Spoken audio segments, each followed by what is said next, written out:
Jeffries tore into black conservatives, writing, quote, "A recent trend in the black political arena, which I believe threatens to sustain the oppression of the black masses, the rise of the black conservative." How's everybody doing? My name is Anthony Brian Logan, and today we got to talk about Democratic House Rep Hakeem Jeffries, their pick for Speaker of the House, who obviously did not make it, writing an op-ed back in 1992 when he was in college about how much of a threat that black conservatives are and how there are all these different types of pejorative terms. Now, I have an opinion about this that might kind of surprise you, maybe a little bit, but before I go down that road, let's watch this whole news clip right here to see more of what he said, and then I'm going to give you my 2 cents. If you want to see this clip in full without my commentary, link as always will be in the description box. If you're on IG, visit the link in the bio and go to the corresponding article on the website. But without further ado, let's go ahead and roll it. Op-ed by House Minority Leader Hakeem Jeffries, written when he was in college, has bubbled up. Jeffries tore into black conservatives, writing, quote, "A recent trend in the black political arena, which I believe threatens to sustain the oppression of the black masses, the rise of the black conservative." Jeffries targeting figures like Justice Clarence Thomas, Secretary Colin Powell, and author Shelby Steele, calling them House Negroes. He also is defending anti-Semitic Nation of Islam leader Louis Farrakhan and his own uncle, Professor Leonard Jeffries. City College of New York fired his uncle over comments about people of the Jewish faith. Jeffries' office says he disagrees with his uncle's views. Republican Congressman Byron Donalds with this. I want to see where Democrats go with this.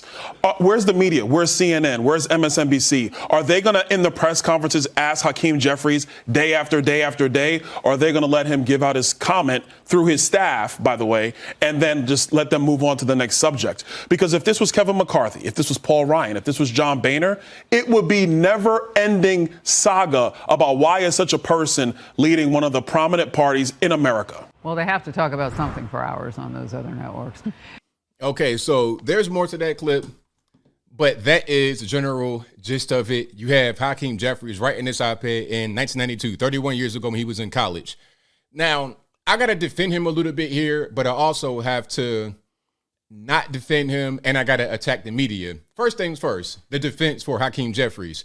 31 years ago, you kind of reaching. I'm not going to lie to you. 1992, when he was in college, a young man, writing something like that, to bring that back up is reaching. It's the same thing as when people try to bring up old stuff on me.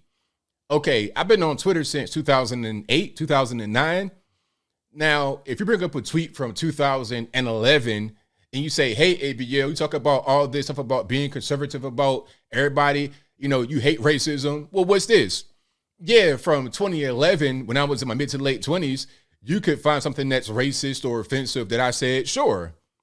I mean, I don't feel that way anymore. I've changed my mind since then. So to bring it up, I hate that. I hate people that bring up old tweets to try and stomp you, to try and dunk on you. I hate that stuff.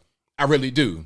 So I would be a hypocrite if I was to say that same thing does not apply to Hakeem Jeffries 31 years ago, 1992, in college, and you write something like that. Now, here is the $1 million question and where I got to attack Jeffries. You got to come out and say, I don't align myself with what I thought back then as a young man. I've grown since then, and I apologize for my remarks. You got to say that. You can't bring out your staff member and say, well, he doesn't agree with his uncle. He doesn't agree with that. No, you got to say it on television and the media.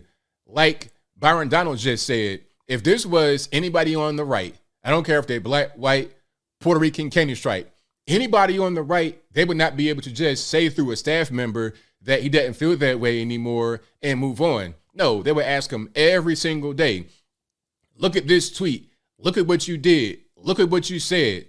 Every single day, they're going to harp on it. Just like they do with Trump. Like talking about a lawsuit from the 1970s, talking about denying black people residence in an apartment or something like that. The 70s, a lawsuit. You can get sued for anything. Nick Cannon and Mariah Carey got sued by their nanny because they said that the nanny said that their baby headbutted her and it caused pain and suffering. You can get sued for anything. It doesn't mean it's true. It doesn't mean it's valid. You might even settle, because settling is cheaper than going to court and trying to fight it. You would win, but you would lose because you lost all that money and time in court. Okay? That's why they keep trying to bring Trump to court right now, because they understand the court process is going to be taxing and expensive, and you're not going to be able to be out there in the campaign trail. But that's a different story, and I digress. The whole point is that you can get sued for anything and it doesn't really matter. And people just want to bring up old stuff to attack you because they don't like you. So I don't appreciate that part. So I'm going to be consistent in my thought process on that. But I'm also going to recognize the media will not be badgering Hakeem Jeffries with the question about, do you still feel that way? Are you still a racist? Do you want to apologize? Which they should, because if they do it to us, they got to do it to him as well. 100%. What Hakeem Jeffries can do is come out right now and apologize and say, you know what, I don't agree with that. I don't stand by that. I support everyone, and then have that be that. And I also would want him, if he still thinks that way, to have a debate with Byron Donalds or anybody else on the right, any other black conservative, because this is the thing I hear about all the time. I hear it on the internet. I hear it from random normies in the street that don't know any better talking about black conservatives. It's like, look, why attack us? I mean, black conservatives are not in your neighborhood, running the neighborhood.